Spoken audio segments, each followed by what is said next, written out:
ગીર સોમનાથ જિલ્લાના તલાલા શહેરના નરસિંહ ટેકરી વિસ્તારમાં 50 વર્ષ જૂની ગૌશાળાનું નવનિર્માણ થવાનું આયોજન કરવામાં આવ્યું છે. તો સુપ્રસિદ્ધ કથાકાર ડોક્ટર મહાદેવ પ્રસાદ મહેતાએ આ નવનિર્મિત ગૌશાળાનું લોકાર્પણ કર્યું છે. તો શહેરના હિન્દુ મુસ્લિમ સમાજે ગૌસેવા માટે રૂપિયા 65.48 લાખનું દાન એકત્રિત કર્યું છે. તો નવી ગૌશાળામાં લાઇટ અને પંખા સાથેના 33 શેડ બનાવવામાં આવ્યા છે.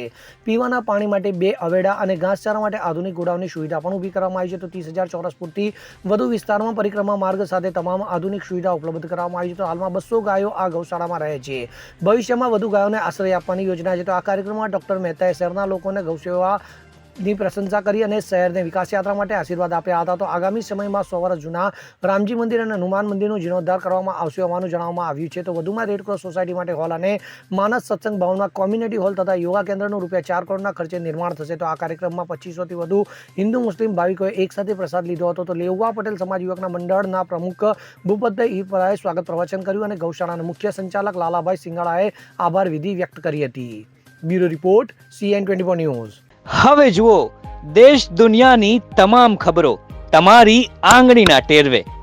ઉઠાવો મોબાઈલ અને Google Play Store પરથી ડાઉનલોડ કરો અમારી CN24 ન્યૂઝ મોબાઈલ એપ.